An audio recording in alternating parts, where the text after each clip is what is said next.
애덤 스미스의 국부론. 안녕하세요.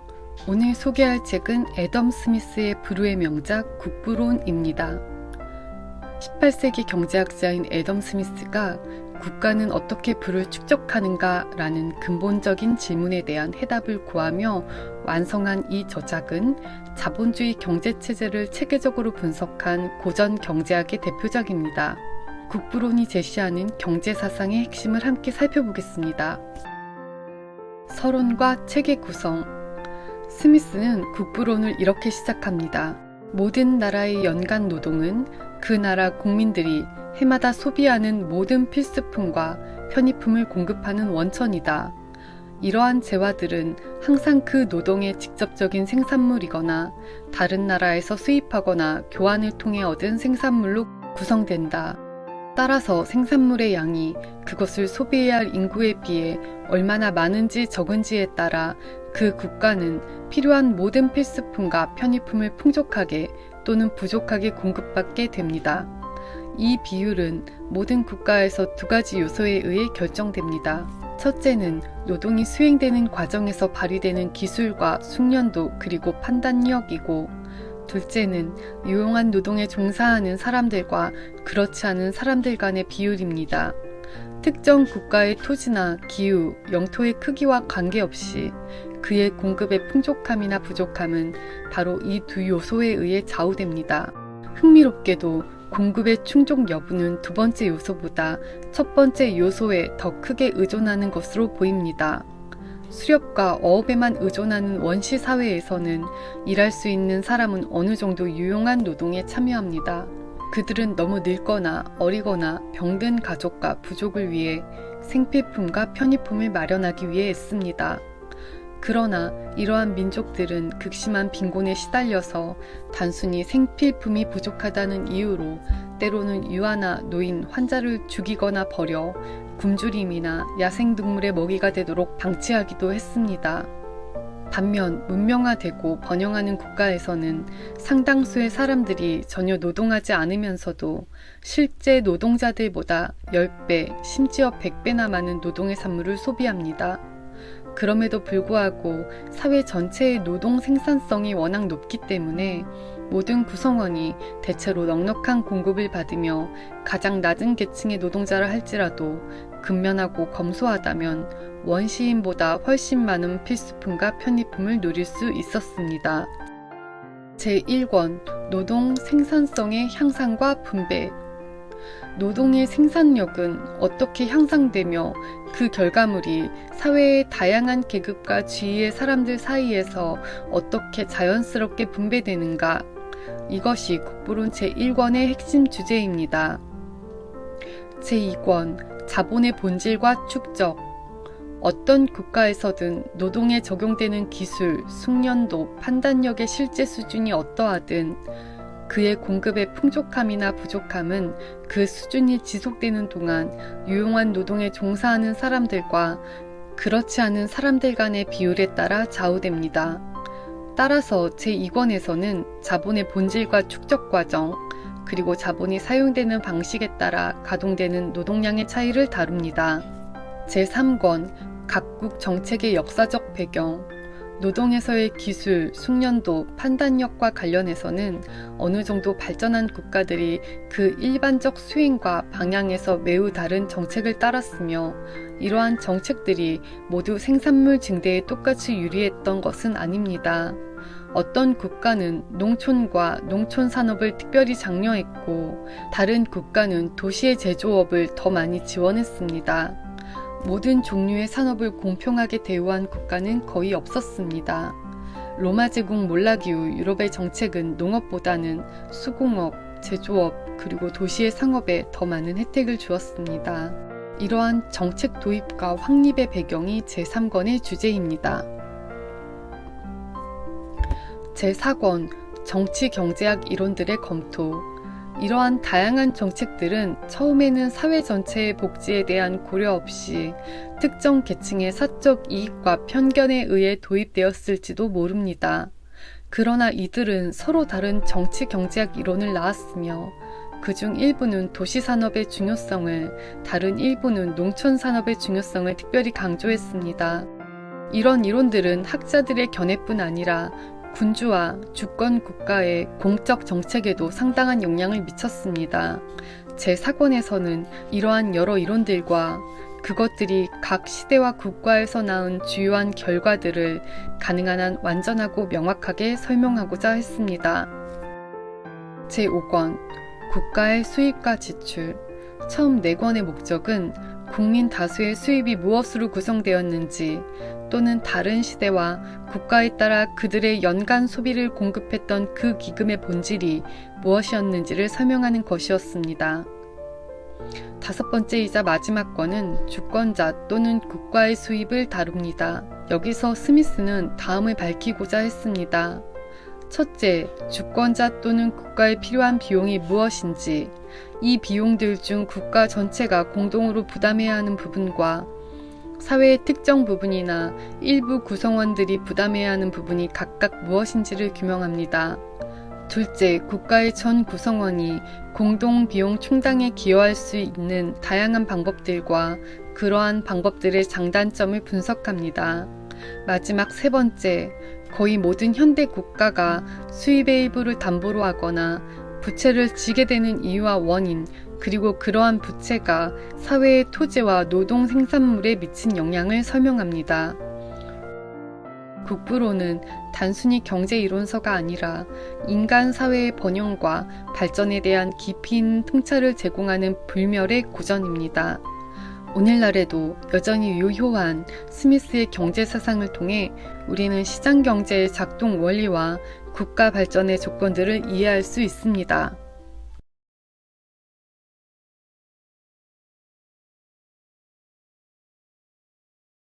애덤 스미스의 국부론. 안녕하세요. 오늘 소개할 책은 애덤 스미스의 불후의 명작 국부론입니다.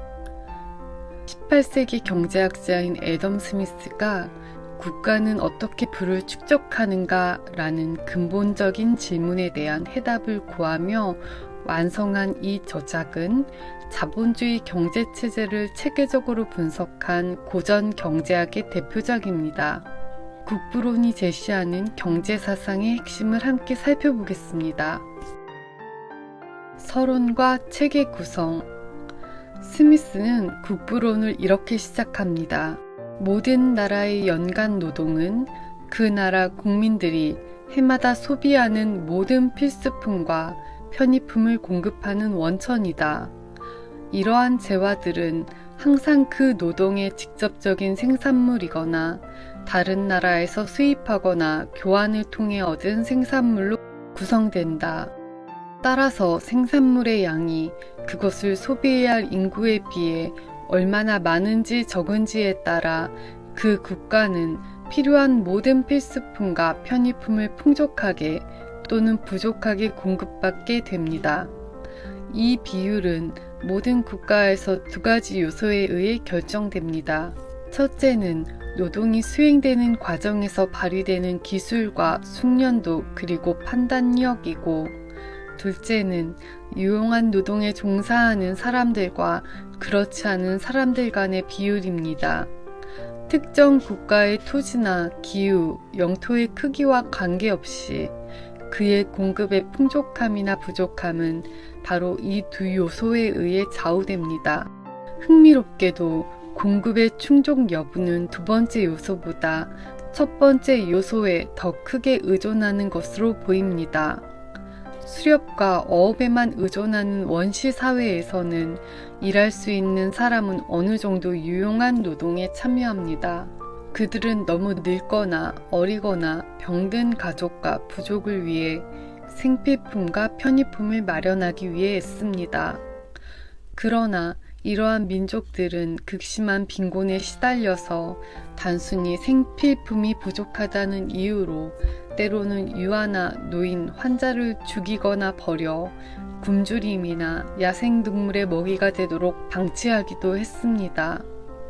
반면 문명화되고 번영하는 국가에서는 상당수의 사람들이 전혀 노동하지 않으면서도 실제 노동자들보다 10배, 심지어 100배나 많은 노동의 산물을 소비합니다. 그럼에도 불구하고 사회 전체의 노동 생산성이 워낙 높기 때문에 모든 구성원이 대체로 넉넉한 공급을 받으며 가장 낮은 계층의 노동자라 할지라도 근면하고 검소하다면 원시인보다 훨씬 많은 필수품과 편의품을 누릴 수 있었습니다. 제1권 노동 생산성의 향상과 분배.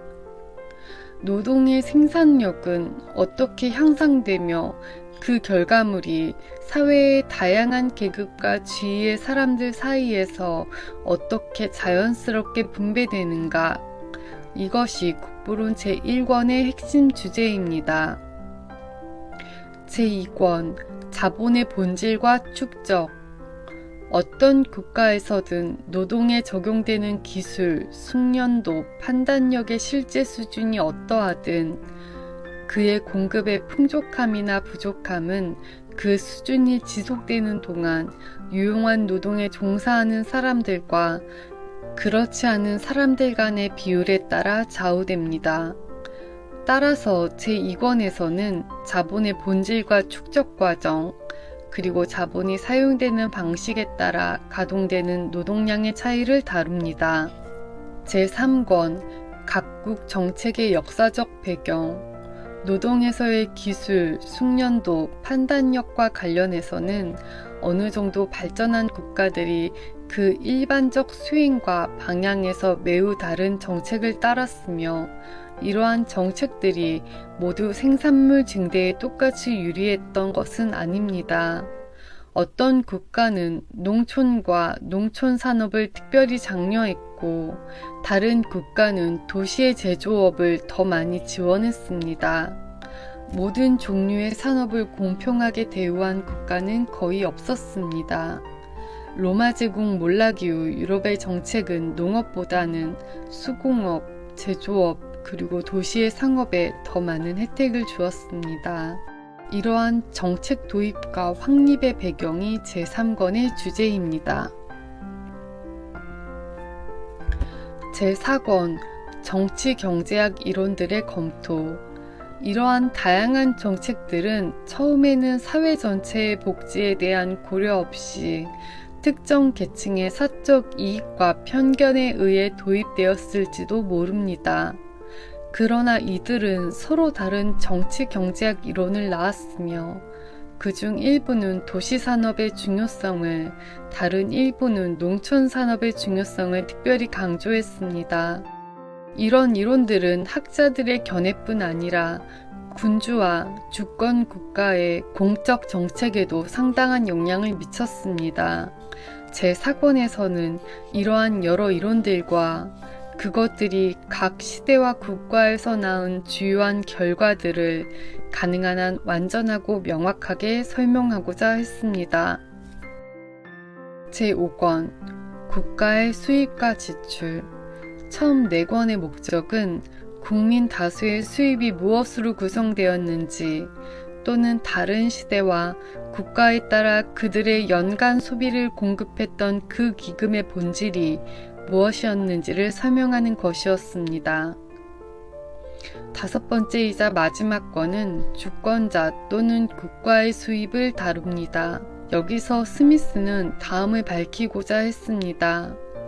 첫째, 주권자 또는 국가에 필요한 비용이 무엇인지, 이 비용들 중 국가 전체가 공동으로 부담해야 하는 부분과 사회의 특정 부분이나 일부 구성원들이 부담해야 하는 부분이 각각 무엇인지를 규명합니다.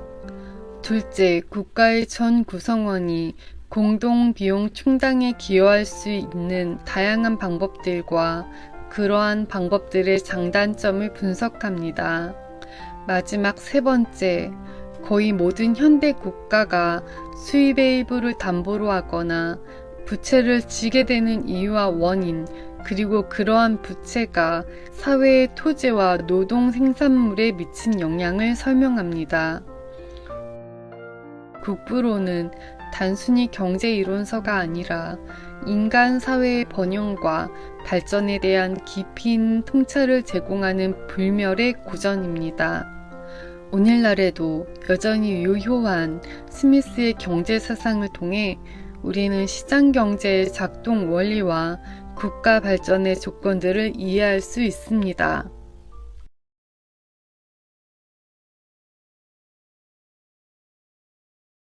애덤 스미스의 국부론. 안녕하세요. 오늘 소개할 책은 애덤 스미스의 불후의 명작 국부론입니다. 18세기 경제학자인 애덤 스미스가 국가는 어떻게 부를 축적하는가 라는 근본적인 질문에 대한 해답을 구하며 완성한 이 저작은 자본주의 경제체제를 체계적으로 분석한 고전 경제학의 대표작입니다. 국부론이 제시하는 경제사상의 핵심을 함께 살펴보겠습니다. 서론과 책의 구성. 스미스는 국부론을 이렇게 시작합니다. 모든 나라의 연간 노동은 그 나라 국민들이 해마다 소비하는 모든 필수품과 편의품을 공급하는 원천이다. 이러한 재화들은 항상 그 노동의 직접적인 생산물이거나 다른 나라에서 수입하거나 교환을 통해 얻은 생산물로 구성된다. 따라서 생산물의 양이 그것을 소비해야 할 인구에 비해 얼마나 많은지 적은지에 따라 그 국가는 필요한 모든 필수품과 편의품을 풍족하게 또는 부족하게 공급받게 됩니다.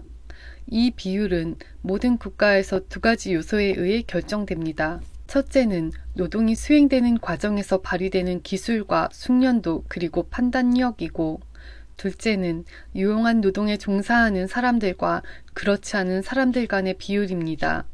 특정 국가의 토지나 기후, 영토의 크기와 관계없이 그의 공급의 풍족함이나 부족함은 바로 이 두 요소에 의해 좌우됩니다. 흥미롭게도 공급의 충족 여부는 두 번째 요소보다 첫 번째 요소에 더 크게 의존하는 것으로 보입니다. 수렵과 어업에만 의존하는 원시 사회에서는 일할 수 있는 사람은 어느 정도 유용한 노동에 참여합니다. 그들은 너무 늙거나 어리거나 병든 가족과 부족을 위해 생필품과 편의품을 마련하기 위해 애씁니다. 그러나 이러한 민족들은 극심한 빈곤에 시달려서 단순히 생필품이 부족하다는 이유로 때로는 유아나 노인, 환자를 죽이거나 버려 굶주림이나 야생동물의 먹이가 되도록 방치하기도 했습니다. 반면 문명화되고 번영하는 국가에서는 상당수의 사람들이 전혀 노동하지 않으면서도 실제 노동자들보다 10배, 심지어 100배나 많은 노동의 산물을 소비합니다. 그럼에도 불구하고 사회 전체의 노동 생산성이 워낙 높기 때문에 모든 구성원이 대체로 넉넉한 공급을 받으며 가장 낮은 계층의 노동자라 할지라도 근면하고 검소하다면 원시인보다 훨씬 많은 필수품과 편의품을 누릴 수 있었습니다. 제1권 노동 생산성의 향상과 분배. 노동의 생산력은 어떻게 향상되며 그 결과물이 사회의 다양한 계급과 지위의 사람들 사이에서 어떻게 자연스럽게 분배되는가? 이것이 국부론 제1권의 핵심 주제입니다. 제2권 자본의 본질과 축적. 어떤 국가에서든 노동에 적용되는 기술, 숙련도, 판단력의 실제 수준이 어떠하든 그의 공급의 풍족함이나 부족함은 그 수준이 지속되는 동안 유용한 노동에 종사하는 사람들과 그렇지 않은 사람들 간의 비율에 따라 좌우됩니다. 따라서 제2권에서는 자본의 본질과 축적 과정, 그리고 자본이 사용되는 방식에 따라 가동되는 노동량의 차이를 다룹니다. 제3권 각국 정책의 역사적 배경. 노동에서의 기술, 숙련도, 판단력과 관련해서는 어느 정도 발전한 국가들이 그 일반적 수행과 방향에서 매우 다른 정책을 따랐으며, 이러한 정책들이 모두 생산물 증대에 똑같이 유리했던 것은 아닙니다. 어떤 국가는 농촌과 농촌 산업을 특별히 장려했고, 다른 국가는 도시의 제조업을 더 많이 지원했습니다. 모든 종류의 산업을 공평하게 대우한 국가는 거의 없었습니다. 로마 제국 몰락 이후 유럽의 정책은 농업보다는 수공업, 제조업, 그리고 도시의 상업에 더 많은 혜택을 주었습니다. 이러한 정책 도입과 확립의 배경이 제3권의 주제입니다. 제4권 정치-경제학 이론들의 검토. 이러한 다양한 정책들은 처음에는 사회 전체의 복지에 대한 고려 없이 특정 계층의 사적 이익과 편견에 의해 도입되었을지도 모릅니다. 그러나 이들은 서로 다른 정치-경제학 이론을 낳았으며 그중 일부는 도시산업의 중요성을, 다른 일부는 농촌산업의 중요성을 특별히 강조했습니다. 이런 이론들은 학자들의 견해뿐 아니라 군주와 주권 국가의 공적 정책에도 상당한 영향을 미쳤습니다. 제4권에서는 이러한 여러 이론들과 그것들이 각 시대와 국가에서 낳은 주요한 결과들을 가능한 한 완전하고 명확하게 설명하고자 했습니다. 제5권 국가의 수입과 지출. 처음 4권의 목적은 국민 다수의 수입이 무엇으로 구성되었는지 또는 다른 시대와 국가에 따라 그들의 연간 소비를 공급했던 그 기금의 본질이 무엇이었는지를 설명하는 것이었습니다. 5번째이자 마지막 권은 주권자 또는 국가의 수입을 다룹니다. 여기서 스미스는 다음을 밝히고자 했습니다. 첫째, 주권자 또는 국가에 필요한 비용이 무엇인지, 이 비용들 중 국가 전체가 공동으로 부담해야 하는 부분과 사회의 특정 부분이나 일부 구성원들이 부담해야 하는 부분이 각각 무엇인지를 규명합니다. 둘째, 국가의 전 구성원이 공동 비용 충당에 기여할 수 있는 다양한 방법들과 그러한 방법들의 장단점을 분석합니다. 마지막 3번째, 거의 모든 현대 국가가 수입의 일부를 담보로 하거나 부채를 지게 되는 이유와 원인, 그리고 그러한 부채가 사회의 토지와 노동 생산물에 미친 영향을 설명합니다. 국부론은 단순히 경제 이론서가 아니라 인간 사회의 번영과 발전에 대한 깊이 있는 통찰을 제공하는 불멸의 고전입니다. 오늘날에도 여전히 유효한 스미스의 경제 사상을 통해 우리는 시장 경제의 작동 원리와 국가 발전의 조건들을 이해할 수 있습니다.